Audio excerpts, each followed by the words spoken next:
Welcome to Everything's Not Black and White with your hosts, Lala and Brian. Hello, everybody, and welcome to today's episode. We missed you. Welcome back. Hey, Brian. Hey, Lala. We have been quite busy. Southern excursion to Florida, and then we had to drop our child on a northern excursion to Cleveland, off to college. College girl. Yes. So it's been actually really busy for us, but we did miss y'all. And so we wanted to come back with a new episode. And thank you so much for being loyal listeners all this time. We were really, really pleased. And we want to shout out all our listeners across the globe. That's right, ladies and gentlemen. We have listeners across the globe. So thank you for that. Today's episode really hits very close to home. I think everyone is pretty much aware of an impending election in about 30 days or so. And we really want to talk today about understanding candidates, understanding parties, understanding liberal versus conservative, and how you can inform yourself and be more aware of candidates. And so we're going to talk with my baby, Brian, about his political journey and just some of the things that he's learned over time. Why don't we talk a little bit about where you began in your political views? Wow, to start off, I got to take you back in time to September 11th, 2001. So I was listening to Howard Stern. You know, your choices are either shock jock radio at that time in the morning, conservative radio, or sports radio. Mm-hmm. And so I was listening to Howard Stern trying to do this play-by-play of these events, and I knew it was a momentous event, and it didn't make sense to me at the time to listen to Howard Stern. Mm-hmm. And so I was turning the dial trying to find somebody that I could take a little more seriously, and that's when I ran across Glenn Beck. Mm-hmm. So my conservative journey started that day, September 11, 2001, and my conservative journey lasted clear up until 2015, when I actually got laid off after 18 years of service with the company. And that's when I finally got to take a step back from conservative radio. So when you say you were basically listening to conservative radio for roughly about 14 years, what was that experience doing to you or for you by listening to those that particular viewpoint? What I found out was I was allowing them to think for me. I didn't have to do no work. If Glenn said something, then Rush would say it, and somebody else would say it, and I'm like, well, it must be true. Mm. And I found myself get caught up in a lot of that over the years, and I've been forced to challenge myself nowadays. Not to think liberally is just not to think conservatively. It's like I got to find the facts for myself and think for myself. And once I did that, it really opened up a whole new world for me, and it gave me a new vision of what's around me. You said you got laid off in 2015. Like, what was it about 2015 that made you start to either question your conservative views or just change your pattern? In 2015, when I removed myself from conservative talk radio, I started to become more socially aware. At the same time, I was going through cancer treatment. So there was a side of me that started to begin to have more empathy, more compassion, the ability to understand struggles, because this is the first time in my life I really had a lot of struggles. It was just almost mind-opening. I remember there was an incident that I had with a family member, and I won't say her name because I didn't tell her I was going to put this on here, but it was a family member. We were arguing over gay marriage. Mm-hmm. And I, for whatever reason, thought they should not have gay marriage, that the term itself was a definition, was between a man and a woman. And this is what I had been taught listening to conservative talk radio all these years. And it got to a point where she unfriended me. It's a long-time family friend. And then it affected both of our families. And I'm the only one to blame on that. You know, conservatives like to talk about freedom, but here I was trying to limit somebody else's freedoms. Mm-hmm. And looking at that now that I've moved myself beyond this talk radio stuff that I listen to all the time, mm-hmm. I'm seeing that there's more than enough room to balance yourself on both sides to find out where your path is in life. Yeah. So you stopped listening to conservative radio. You started, being more socially aware. What was the real catalyst that changed your mind, or where are you now? I guess is the question. Where are you now in the spectrum of political belief? Well, my belief is I'm an independent. I have always been a registered Republican, but I've always voted like an independent. I've never sworn loyalty to a party. In my mind, I thought that. I convinced myself of that, but I clearly did because I've never voted Democrat in my life. This year will be the first year that I'll be voting Democrat for the first time ever, and I'm proud of it, and I'm not ashamed of it.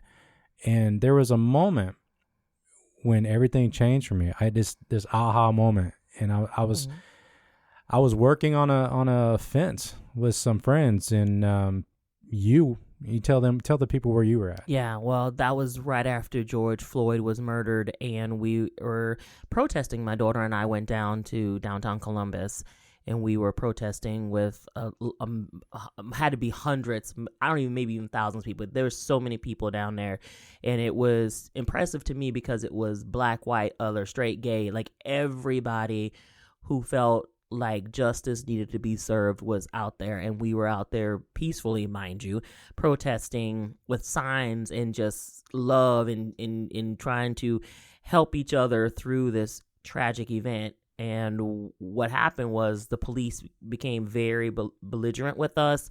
They ended up putting their riot gear on, and they started pepper spraying and tear gassing us. Now, this day was also a day that a lot of corporate companies were supporting their workers to go downtown and support the cause. And you were down there. Yeah, we were down there. Not only that, our city council president was down there. Our congresswoman who supports our states was down there. Some Franklin County commissioners were also down there. Yeah. So now to back where I was working on a fence with some friends, and the incident occurred, and a friend of ours her name is Marie, and she called me, she texted me. I take that back. And she said, "Are you downtown?" So I responded to her, "No, my wife and daughter are." And she's like, "Well, they just started launching tear gas and pepper spraying everybody for no reason." But that was the first I've heard of this incident. So I immediately texted my wife and daughter and asked them if they were all right. And they said yes. And I could hear the stress in my wife's voice. I'm like, just get out of there. Just leave. Whatever's going on, we'll address it another day. Just get out of there. And that's what she did. She left. And as I'm talking to my friends, they were, instead of like being supportive that my wife and daughter just went through that, they were supportive of cops. And it kind of took me back. And honestly, it pissed me off. Mm-hmm. And I carried that anger home with me that night. And I went on the news channel. Mm-hmm. And, that's where all the slugs are at. You get in the comment section of a news article. Mm-hmm. And I said, I'm going to go on here. And I was so pissed off that they, first of all, tear gassed you. And then I'm pissed off because my friends were supporting the cops. So then I go home and I was like, I want to take this out on somebody. And I went on these comment sections and argued with people, because here's what I heard on the comment sections right here in my city in Columbus. Now, let me remind you, my wife has multiple degrees, multiple certifications. My daughter just graduated magna cum laude. 6 months before she graduated from high school, she graduated with her associate's degree. So I'm on this comment section, and I'm hearing people call my wife and my friend, Sweet Marie, thugs, criminals, the usual suspects. What do you expect from black people? I'm reading these comments, and as each comment went by, and I literally, there must have been 1,000 or 1,500 comments, and I wanted to argue with everybody because I took it personal that day. And that day was the day that woke me up. Like I had been completely brainwashed my entire life. And to see the way the people read the news article and said the police weren't the ones being aggressive, you said there was no announcement. They didn't tell anybody to leave. No. And guess what? I believed that. Yeah. I absolutely believe it. And I got no reason to believe that, or not to believe that. Mm-hmm. And that fired me up and put me on another plane and gave me this awakening moment that I had. Yeah. So now that you're awake and you said you're going to be voting Democrat for this next election for the very first time, so you did then look back at 2016 and you did vote for the current sitting president. What was going through your mind when you voted for him then? You had to remind me of that. I think it's relevant to the conversation. Absolutely. And yes, I am guilty for voting for him. And, hindsight's 2020, obviously, no pun intended. Yeah, truly. Again, I was only a year removed from conservative talk radio at that point. And I had in my mind, how terrible Obama was, and how, because that's all I heard every day, and how terrible Michelle Obama was. And wow, I swung and I missed. That was a big miss. And my reason for voting for him was like, well, both of these parties, Republican, Democrats, they're both pretty much making a mockery of the system anyways. Let's put somebody else in there, and that'll shake things up. And maybe when the real politicians come back in, maybe get things on an even path. I even said the year that I voted for him, I specifically remember my daughter asking me, who are you voting for? And I would never say Trump. I would always say I'm not voting for Hillary. I couldn't even bring myself to say those words. Yeah. And I must have said that once. I said it 100 times. Yeah. And now, that was a challenge. But yes, I did vote for Trump in 2016. But I am glad that I've had this growth. It's actual growth. I've had these life experiences. Most of my friends now are in the LGBTQ community. Both my kids are in that community. A lot of my friends are black. I don't have that one black friend like a lot of white people do. I have a lot of black friends, and I'm trying to support that community. And there's been just an awakening that I've had over this time. And it's been nice to have that growth.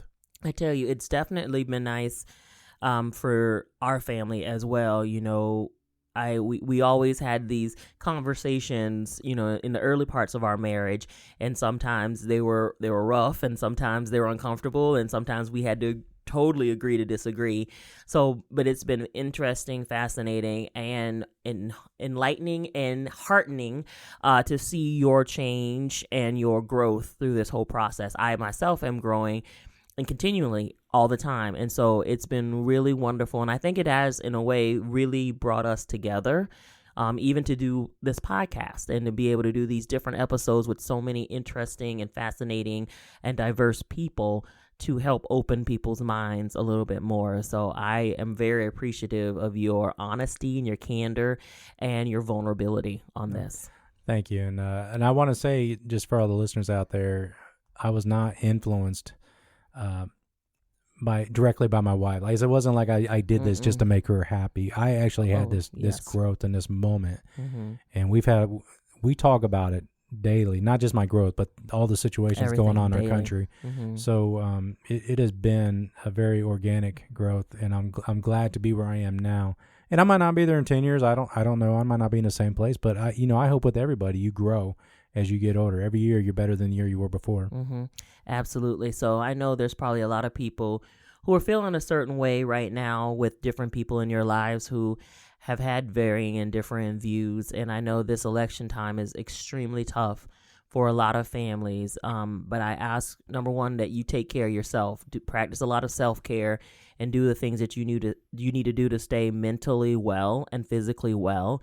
And if you need to limit your time with family members or friends that differ from you, then that's okay. A lot of things are going to happen over this next 4 months that are probably going to be really good, and there's a lot of things that's probably going to be really bad. But I'd say definitely separate yourself from people who are bringing you down and surround yourself with people who help lift you up. And so just take care of yourselves. Yeah, I agree. I think one of the most important things to have for yourself is a self-awareness of what you marinate yourself in. The old saying, show me your two best friends and I'll tell you your character. The same thing goes with what you consume news-wise, whether it's conservative talk radio, if it's left-leaning news organizations. Always check for yourself. Don't just take everything for a fact, and do the research. Yeah. Educate yourself beyond what you see on the news channels, and you'll find that there's a lot of growth you can have. Actually, I've actually shifted my news. I watch all the news channels just so I can get a variety. But I've actually shifted to I go on and I try to see which ones are neutral when they get their leaning ratings. And you'll actually find that those news channels are actually kind of boring. Like, there's nothing salacious, and there's like, oh, you said this or that, or there's no commentators, bickering with politicians. And I just ask that you just open your hearts and your minds to different points of view. Yeah. And I think the other really important thing is to surround yourself with people who are different from you so that you can get a different perspective on life. Like Brian mentioned earlier, we have such a variety and array of friends that mean so much to us.